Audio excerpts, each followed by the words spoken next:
Share this article. Tweet Ryan Adams November 10, 2017. Entering Turn 1, the new Dorset Aero 900's wide handlebar would allow me to easily point the big supermoto toward the apex and then quickly afterward, get it pointed toward the next. Out of the corner of my eye I saw Coach Kanakaya wheeling through the shortcut on the track to make his way in front of me. Ken would tap the rear fender of his KTM 450 Supermoto shod with race slicks, indicating I should follow his lines closely around the track. As we made our way around the tight little Stockton 99 kart and motorcycle track, Coach Akaya would point to each apex and then up to the outside of the track and then back to the next apex while, in between, motioning to keep my eyes up and moving from corner to corner. Coach Kanakaya created his Superbike-coach school after being surprised and underwhelmed by the training motorcyclists were receiving in the United States.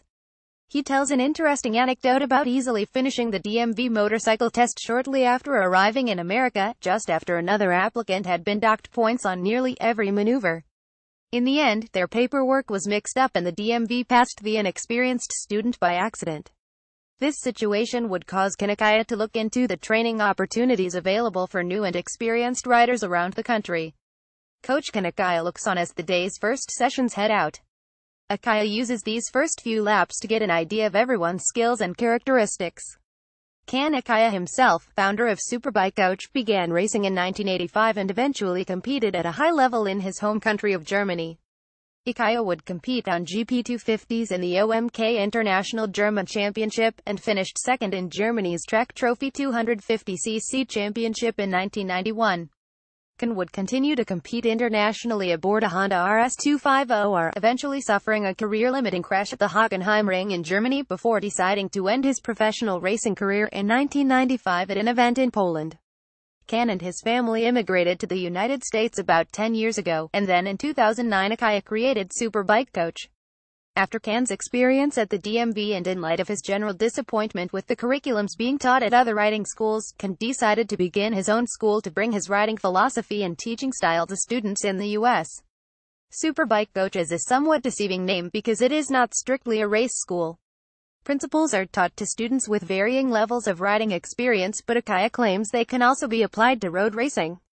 Akaya's disinterest in parking lot schools and maneuvers would cause him to look elsewhere when searching for an appropriate teaching venue, eventually settling on the little Stockton 99 kart and motorcycle track in Stockton, California. The dusty little circuit offers Akaya a perfect environment, with lots of repetition providing maximum safety and benefit to his students. I'm not sure the class could have been more diverse, with students of all ages, skill levels, and from all walks of life. A great thing to see. Day 1 of the cornering school started with the basics. Beginning at 8:30 am and wrapping up around 4:30 p.m., the school offered a mix of in-classroom lessons followed by track sessions to apply what had been covered. Riders were separated into A, B, and C groups by experience level, with A being the most experienced. The 3 groups then took to the track one after another for the riding portions. Coach Akaya taking the time to go over a few pointers after observing students making their way around the track.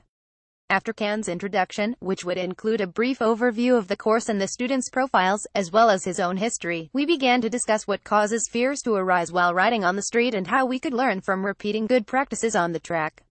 We would then be sent out in our respective groups so Coach Akaya could have a look at everyone's riding habits and skill levels. Follow the leader. Ken shows students ideal lines around the little Stockton 99 kart and motorcycle track.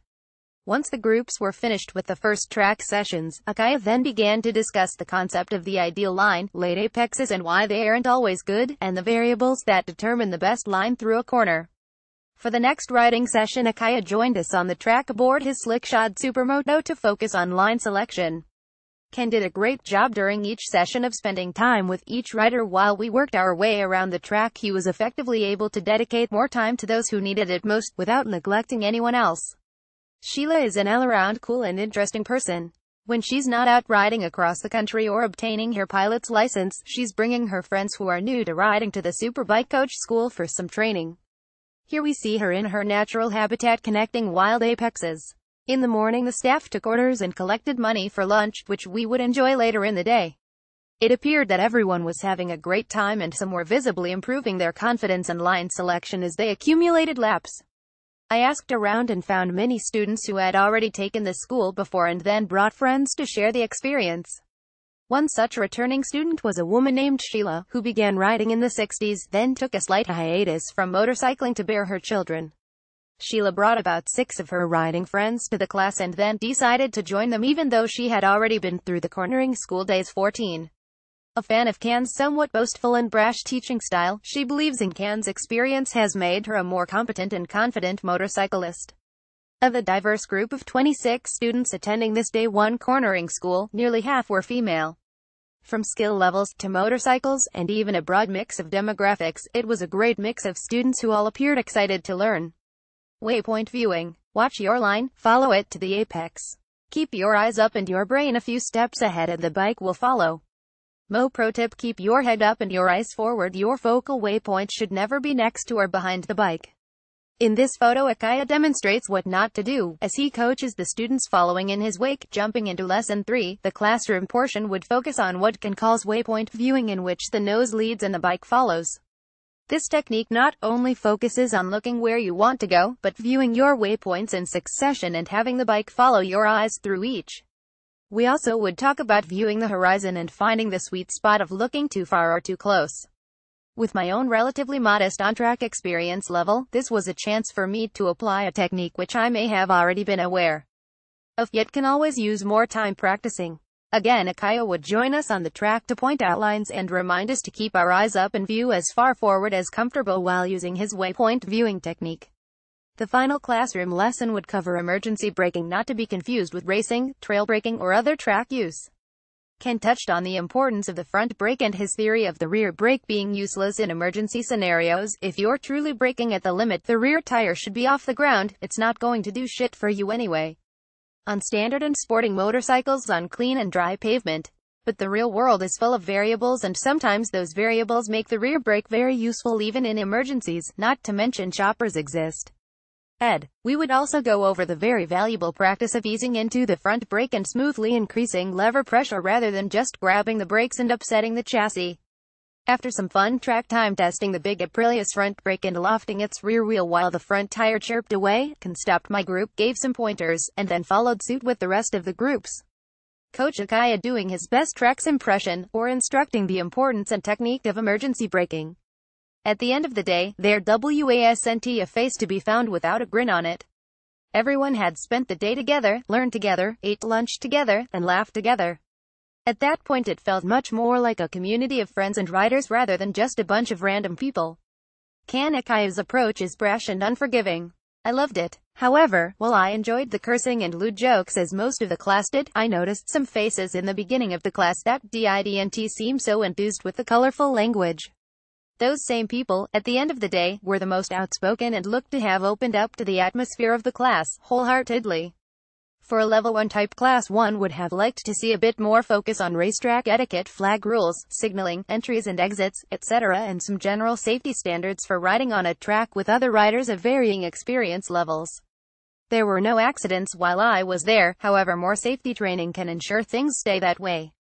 We also received a great workbook upon registration that include the schedule, track information, itineraries of day 14 and a workbook section for each day. After receiving them, the only time we used them was to draw what we considered the best line around the track map. There was a good amount of fill-in-the-blank type questions. I believe students could certainly use this to look back on their training and to refresh what they learned. I have been riding motorcycles for 10 years.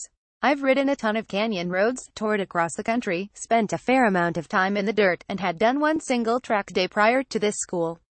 I'd honestly assess my own skill levels as slightly above average, and while I am a fast learner, I'm not a former racer or an ex-school instructor or anything like that. To me, day 1 of the Superbike-coach cornering school was focused on laying the basic principles that can help any rider regardless of skill level. That being said, riders with a fair amount of experience or schooling may find day 1 a bit too remedial for their tastes. Keeping an open mind will help you enjoy yourself and learn as much as possible. Here our trusty new associate editor, Ryan Adams, bends Aprilia's shiny new Dorset Aero into a dusty old corner. The best way to get the most out of these classes, though, is to go in with an open mind and check your ego at the gate. I was able to take away lessons that will help me in many situations, and I got plenty of time to practice and reaffirm what I already knew. I was happy with the school and I enjoyed Kanakaya's teaching methods, the class track breakdown, and the time spent with fellow riders there to learn.